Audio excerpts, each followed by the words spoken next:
Halo semuanya. Kita tuh kan sering banget ya dengar kata kualitas. Kualitas produk ini, kualitas layanan itu. Kata ini kayaknya ada di mana-mana.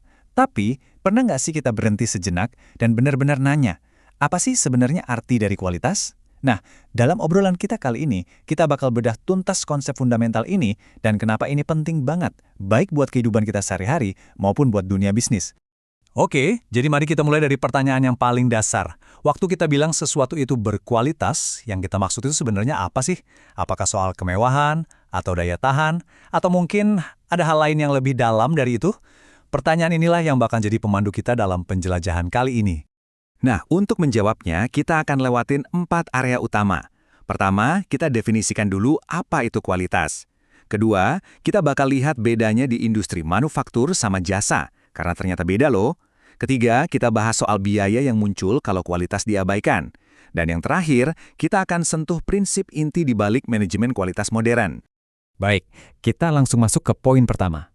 Yuk, kita coba lihat kualitas bukan cuma sebagai kata sifat biasa, tapi sebagai sebuah konsep strategis yang penting banget. Disinilah letak pergeseran cara berpikir yang paling fundamental. Gini deh, dulu itu kualitas identik banget sama fitur produknya, seberapa kenceng mobilnya, seberapa jernih kameranya. Tapi pandangan strategis yang modern ngebalikin itu semua. Sekarang kualitas adalah tentang seberapa baik sebuah produk atau jasa menjawab kebutuhan pelanggan. Jadi fokusnya pindah dari apa yang kita buat menjadi apa yang mereka butuhkan. Ini perubahan yang sangat-sangat besar. Ada salah satu pakar hebat di bidang ini, namanya Joseph Joran. Dia menyederhanakannya dengan sangat cerdas. Kualitas itu fitness for purpose. Maksudnya apa? Maksudnya, sebuah produk itu dianggap berkualitas kalau dia bisa melakukan apa yang seharusnya dia lakukan untuk penggunanya. Sebuah palu yang bagus ya buat memaku, bukan buat ngaduk sup, kan? Sesederhana itu, tapi dalam banget maknanya. Nah, melengkapi ide tadi, ada juga Philip Crosby dengan perspektif yang nggak kalah penting.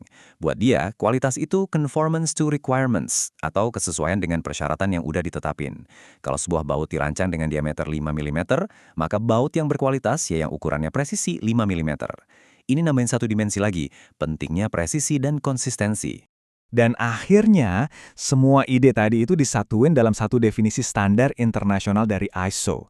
Definisi ini bilang kalau kualitas adalah keseluruhan karakteristik yang bikin dia bisa memuaskan kebutuhan pelanggan, bahkan kebutuhan yang nggak diucapin langsung. Inilah yang jadi patokan emas dalam dunia kualitas saat ini. Sekarang kita geser sedikit yuk. Ngomongin kualitas sebuah mobil, itu jelas beda sama kualitas pengalaman nginep di hotel. Nah, sekarang kita coba bedah deh perbedaannya. Coba deh lihat tabel ini. Ini nunjukin bedanya dengan jelas banget. Di manufaktur, produknya itu nyata, bisa kita sentuh. Interaksi sama pelanggan biasanya minim, dan kualitasnya gampang diukur secara objektif pakai angka dan spek. Nah, di industri jasa, ceritanya beda total. Produknya itu kan pengalaman, sesuatu yang nggak berwujud.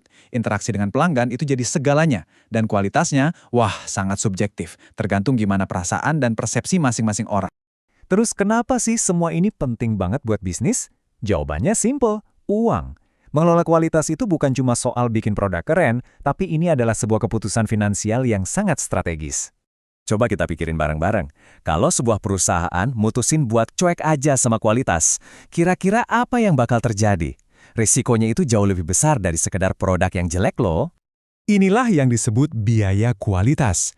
Tapi jangan salah ya, ini bukan biaya untuk menciptakan kualitas. Ini justru biaya yang muncul karena nggak adanya kualitas. Biaya ini mencakup semuanya, dari produk yang harus dikerjain ulang, komplain pelanggan, kehilangan penjualan, sampai reputasi yang hancur. Intinya sederhana banget, ngabain kualitas itu mahal, mahal banget. Akhirnya, kita sampai di jantung filosofi kualitas modern. Kualitas itu bukan tujuan akhir yang statis, tapi anggap aja ini sebagai sebuah perjalanan yang nggak ada antinya. Dan inilah pilar-pilarnya. Semuanya itu berpusat pada pelanggan. Keputusan harus diambil berdasarkan data, bukan tebak-tebakan. Kualitas itu tanggung jawab semua orang, dari direktur sampai staf paling bawah. Dan yang terpenting, harus selalu ada komitmen untuk jadi lebih baik, hari ini dari kemarin, besok dari hari ini. Inilah semangat dari perbaikan berkelanjutan atau continuous improvement. Nah, sebagai penutup, aku mau ngajak kamu buat merenung sejenak. Coba deh ingat-ingat lagi barang atau jasa terakhir yang kamu beli. Apa peran kualitas dalam keputusan kamu saat itu? Gimana cara kamu menilainya? Memikirkan hal ini mungkin bakal bikin kamu ngelihat dunia di sekitar kita dengan kacamata yang sedikit berbeda. Terima kasih sudah menyimak.